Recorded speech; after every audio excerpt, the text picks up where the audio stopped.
ہے کہ ناجائز وصیتیں کون کون سی ہیں اور ان ناجائز وصیتوں پر اولاد کا عمل کرنا کیسا ہے۔ مثال کے طور پر سائل نے کچھ مثالیں بیان کی ہیں کہ میرے مرنے کے بعد فلاں فلاں رشتہ داروں سے نہ ملنا، یعنی قطع تعلقی کر لینا، فلاں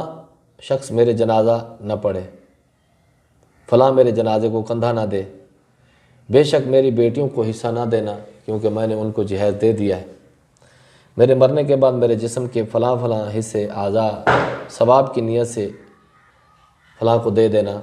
اس طرح وغیرہ کی وصیتیں کرنا کیسا ہے۔ وصیت کے بارے میں شرعی ایک اصول ہے، وہ یہ ہے کہ ناجائز وصیت کو پورا کرنے کے بجائے اسے اسلامی نقطہ نظر کے مطابق نظر انداز کیا جائے گا، یعنی کہ شریعت نے جن احکام کے کرنے کا حکم دیا ہے اگر وہ اس کے دائرہ کار کے اندر آتی ہے تو پھر تو اس پر عمل کیا جائے گا، جبکہ اس وصیت پر عمل کرنے میں کثیر مال خرچ لازم نہ آتا ہو۔ لیکن اگر ایسی وصیت کی ہے جس میں شریعت کی اجازت نہیں ہے، کسی سے قطع تعلقی کی وصیت کر دینا، کسی کو ترک سے محروم کرنے کی وصیت کر دینا، کسی کو کہنا کہ وہ جنازے میں کندھا نہ دے، کوئی میرا جنازہ نہ پڑھے، یہ وصیتیں یہ خلاف شرع ہیں، ان وصیتوں پر عمل کرنا جائز نہیں ہوگا۔ اس لیے ایسی وصیتیں کرنا بھی جائز نہیں ہے، کیونکہ اسلام کے بنیادی قوانین اور اصولوں کے خلاف ہے۔ جو ایسی وصیت کرے گا وہ سرے سے وصیت نافذ ہی نہیں ہوگی، اور ورثاء کے لیے اس پر عمل کرنا بھی جائز نہیں ہوگا۔ جیسے میرے مرنے کے بعد فلاں فلاں میں رشتہ داروں سے قطع تعلقی کر لینا، تو رشتہ داروں سے قطع تعلقی کرنا حرام ہے، کیونکہ اللہ رب العزت نے جب رشتے کو پیدا فرمایا تو رشتے نے اللہ کی بارگاہ میں عرض کی، باری تعالیٰ تو نے مجھے پیدا کیا ہے، یہ لوگ مجھے توڑ دیں گے۔ رب تعالیٰ نے ارشاد فرمایا جو تجھے توڑے گا میں اس کو اپنی رحمت سے دور کر دوں گا، اور جو تجھے جوڑے گا اس کو میں اپنی رحمت کے قریب کر دوں گا۔ اس لیے قطع تعلقی حرام ہے، اور قطع تعلقی کا وصیت کرنا ہمارے معاشرے کے اندر ایسا ہوتا ہے کہ دو بھائی آپس میں ناراض رہتے ہیں، ان میں سے ایک فوت ہو جاتا ہے تو وہ کہتا ہے اپنی اولاد کو کہ میرے اپنے چچاؤں سے یا اپنے چچا کے بیٹوں سے تم نے کسی قسم کا کوئی تعلق نہیں رکھنا،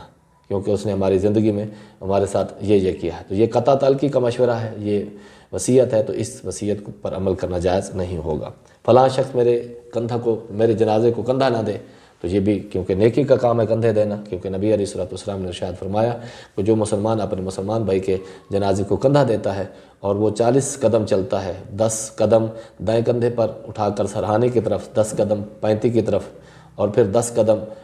بائیں کندھے کی طرف سرہانے کی طرف سے 10 قدم پینتی کی طرف 40 قدم چلتا ہے، اللہ کے محبوب حضرت محمد مصطفیٰ صلی اللہ علیہ وآلہ وسلم نے ارشاد فرمایا اللہ تعالیٰ اس کے 40 کبیرہ گناہ معاف فرما دے گا۔ تو یہ ایک امر شرعی ہے، اور اس پر وہ منع کر رہا ہے کہ فلاں شخص میرے جنازے کو کندھا نہ دے، تو اس کو بھی پورا نہیں کیا جائے گا۔ کہ فلاں شخص میرا جنازہ نہ پڑھے، تو جنازہ پڑھنا بھی کیونکہ یہ مسلمان پر حق ہے، تو وہ سے اس چیز کا اختیار اس کو نہیں ہے کہ میرا جنازہ کوئی شخص نہ پڑھے یا فلاں شخص میرا جنازہ نہ پڑھے۔ جب شریعت نے اس پر لازم کیا ہے کہ وہ مسلمان بھائی جب فوت ہو جائے، بیمار پڑ جائے تو پوچھنے کے لیے جائے، اور فوت ہو جائے تو جنازے میں جائے،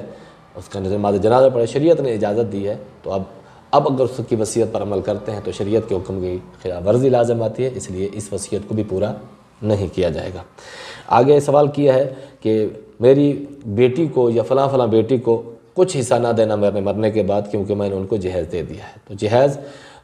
یہ وصیت بھی نافذ نہیں ہوگی، کیونکہ اللہ رب العزت نے بیٹوں کے لیے اور بیٹیوں کے لیے سب کے لیے حصے مقرر کر دیے۔ للذکر مثل حظ الانثیین، رب نے ارشاد فرمایا ہے مذکر کو 2 مؤنثوں کے برابر حصہ ملے گا، یعنی دو بیٹیاں ہیں اور ایک بیٹا ہے تو کل مال کے 4 حصے کیے جائیں گے، 2 حصے بیٹے کو دے دیے جائیں گے اور ایک حصہ بیٹی کو دے دیا جائے گا، کیونکہ اس وصیت پر عمل کرنے میں اللہ کی نافرمانی لازم آتی ہے، لہذا اس وصیت پر بھی عمل کرنا جائز نہیں ہوگا۔ اور چوتھی مثال جو سائل نے دی ہے وہ یہ ہے کہ میرے مرنے کے بعد میرے جسم کے فلاں فلاں اعضاء کسی ضرورت مند کو ثواب کی نیت سے دے دینا، تو یہ بھی جائز نہیں ہے، کیونکہ انسان اپنے جسم کا مالک نہیں ہے۔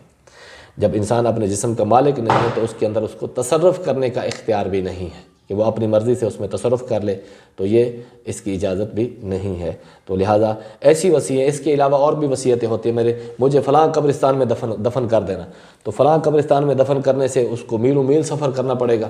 تو اس وصیت پر بہت سارا پیسہ بھی خرچ آئے گا، تو اس کی بھی اجازت نہیں ہے۔ اور اگر وہ مال کی وصیت کر جائے کہ میرا سارا مال خرچ کر دینا اللہ کی راہ میں، تو سارا مال خرچ نہیں کیا جائے گا، اس کے لیے شریعت مطالعہ نے یہ فرمایا کہ 1/3 یعنی 1/3 مال اس کا ترکے کی تقسیم سے پہلے قرضوں کی ادائیگی کے بعد پہلے تجہیز و تکفین ہوگی، پھر قرضوں کی ادائیگی ہوگی، پھر اس کے بعد وصیت کا نفاذ ہوگا، وہ جائز وصیت ہوگی۔ اگر مال خرچ کرنے کی وصیت ہے تو 1/3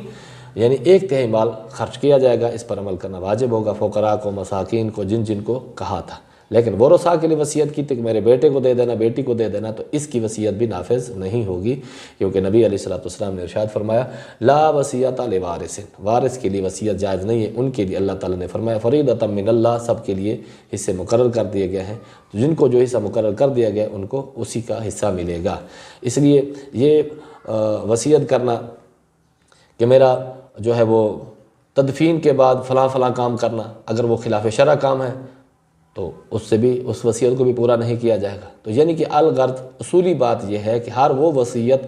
جو شریعت کے اصول اور قوانین کے خلاف ہو اس پر عمل کرنا جائز نہیں ہے، اور ایسی وصیت جس پر کثیر مال خرچ لازم آتا ہو تو ایسی وصیت پہ بھی عمل کرنا واجب نہیں ہے۔ جیسے کہ یوں کہہ دیا کہ فلاں شخص میرا جنازہ پڑھا ہے اور فلاں شخص دوسرے ملک میں بیٹھا ہوا ہے، اب وہ دوسرے ملک سے آئے گا تو کثیر مال خرچ ہوگا اور اس کا آنا بھی فی الوقت ایمرجنسی میں ممکن نہیں ہے، تو ایسی صورت میں بھی اس وصیت پر عمل کرنا چھوڑنے کی وجہ سے گنہگار نہیں ہوں گے، بلکہ کوئی اور بھی شخص اگر جنازہ پڑھا دے گا تو جائز ہوگا، اس وصیت پر عمل نہ کرنے کی وجہ سے ورثہ گنہگار نہیں ہوں گے۔ واللہ تعالی عالم بالصواب۔